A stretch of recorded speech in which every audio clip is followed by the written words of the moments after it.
All right, I'm about to head into the broadcast audio suite. So I just came down from the worship center here at Perimeter.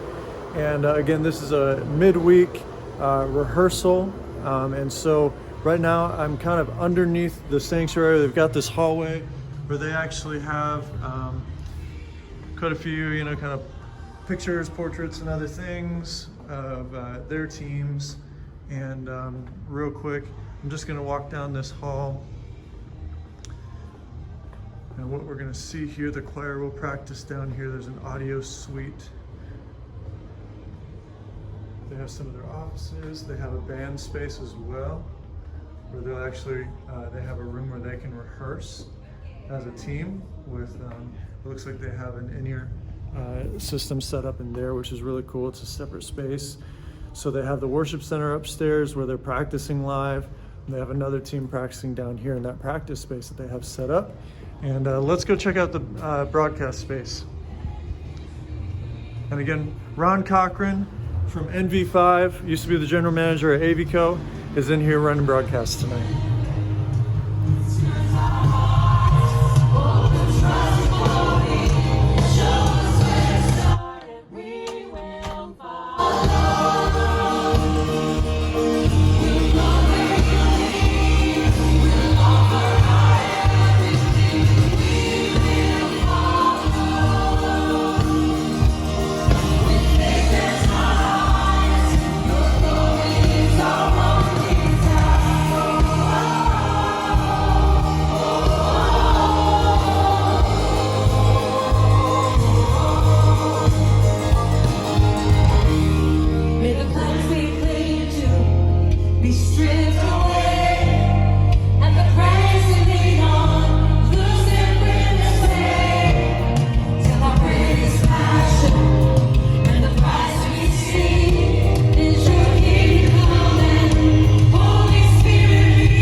So one of the things that Ron and I have been talking about and had a great conversation earlier, a lot of churches are looking for the best way to allocate resources between broadcast audio, front of house audio. Where's the place to put importance? And we had a great conversation talking about that before, even when it comes to training. So just maybe open up some of your thoughts on that. I know you've been kind of encountering that quite a bit recently. For sure, yeah. Well, it's interesting because you think about the resources that you have, and we're talking really human resources, talent, Yeah, that's right.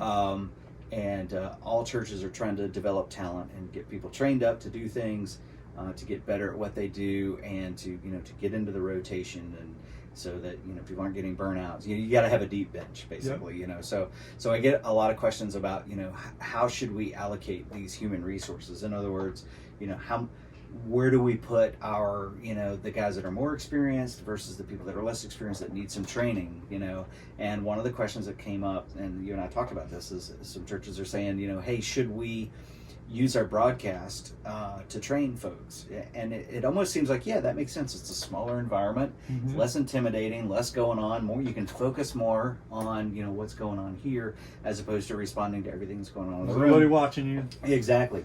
Seems like a great idea.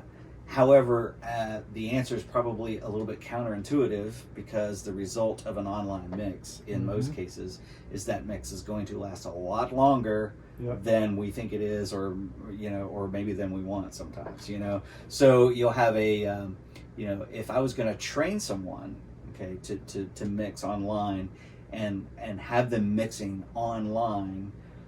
That online mix, that online presentation on YouTube or social media or whatever, is going to be there, and it's going to grow exponentially. You're going to get, maybe a dozen views as you're Mm-hmm. watching, as it's happening, but over weeks and months that could go into hundreds or thousands of views. Okay, Yeah. That's going to last a long time, and that could be your church's first impression to somebody. Yes. I think The it's front like door and the back door. 30%. I think people. 30% of church attenders now found their church online, Yep. Something like that. So it's your curb appeal. Yep. It's what makes people decide whether they want to check your church out any That's a further, great point. right? So is that where you want to have, is that where you want to put the training wheels, where it's Mm-hmm. going to live a long, long time? versus at front of house, where if there's a flub, there's a mistake, it's gone in milliseconds. Yeah. You know, and as long as it's not a huge one, you know, it just comes and goes. So I would say, you know, think about how you're allocating the resources. Like, does it make sense to have someone to train in live audio as it's going on?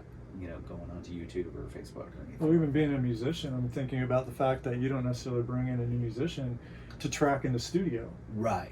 You're looking Right. for the guys who can actually perform the part accurately, Right. and because that's going to live a long time. Right. Yeah. You know, yeah. people are going to listen to that over and over. Yeah. While a live, you know, in a live setting, it's a lot more forgiving. You know, it's interesting because we were talking about classic music earlier today. Okay, you think about like the Beach Boys and stuff. Yep. You know, like the Beach Boys used like killer studio musicians, Yep. and then when they went out and toured, it was just the Beach Boys playing their songs. You know, and sure they could sing, but they probably weren't that good as players. You know, Yeah.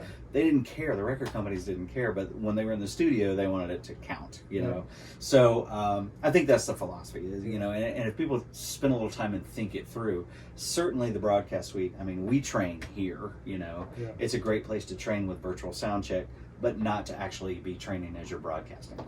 you know, Absolutely. so. Well, and COVID has changed the game and the conversation for so many churches around the world.